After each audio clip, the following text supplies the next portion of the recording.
वीर सिदू कान्हू और मुर्मू कान्हू के बलिदान और साहस पर आधारित सिदू कान्हू वीर विश्वविद्यालय को मैं नमन करती हूँ।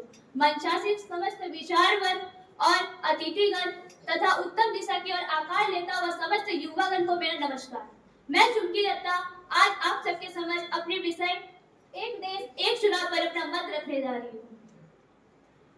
लोकतंत्र का महाउत्सव है चुनाव, लोकतंत्र का महाउत्सव है चुनाव, राष्ट्र की नई दिशा और दशा तय करता है चुनाव।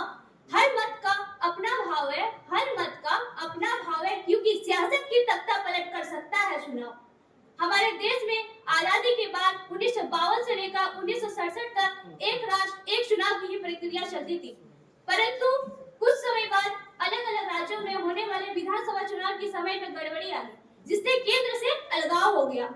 कुछ वर्ष पूर्व हमारे देश के महान शास्त्री और पूर्व राष्ट्रपति एपीजे अब्दुल कलाम सर ने एक सपना देखा था कि हमारा देश 2022 तक महासत्ता बना रहे, परंतु आज वर्ष 2025 की शुरुआत में हमारा देश महासत्ता नहीं बना पाया।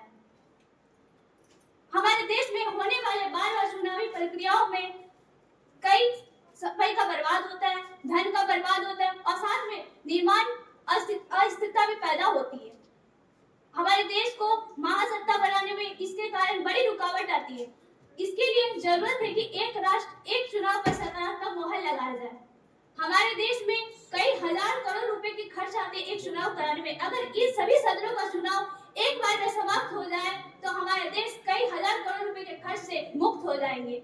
साथ ही हमारे देश की सरकार भी इन चुनावी व्यवस्था में काफी व्यस्त हो जाता है, जबकि उनको हमारे देश का विकास के लिए चुना जाता है। जब जब भारत में आचार संहिता लागू होती है तो सभी कामकाज रुक जाते हैं। आचार्य चाणक्य जी ने कहा था कि किसी राष्ट्र का उदय और अस्त एक शिक्षक के हाथ में होता है, परंतु दुर्भाग्य हमारे देश के शिक्षक की चुनावी व्यवस्थाओं में इतने ज्यादा व्यस्त हो जाते हैं कि वो अपना अधिकतर समय बच्चों की शिक्षा मान्य देकर राष्ट्र की चुनाव की व्यवस्था में दे देते हैं। राजनीति से चलकर राष्ट्रनीति बनाता है चुनाव, राजनीति से चलकर राष्ट्रनीति बनाता है चुनाव। फिर क्यों है इस चुनाव के सदन में अलगाव? क्यों ना मजबूत शासन के लिए लाया जाए एक बदलाव? जब अखंड भारत तो क्यों ना हो एक राष्ट्र एक चुनाव? आइए हम सब मिलकर एक नया कदम उठाते हैं, 2047 तक भारत को विकसित बनाते हैं और पुनः एक बार एक राष्ट्र एक चुनाव पर सकारात्मक मोहर लगाते हैं, सकारात्मक मोहर लगाते हैं। जय हिंद, जय भारत।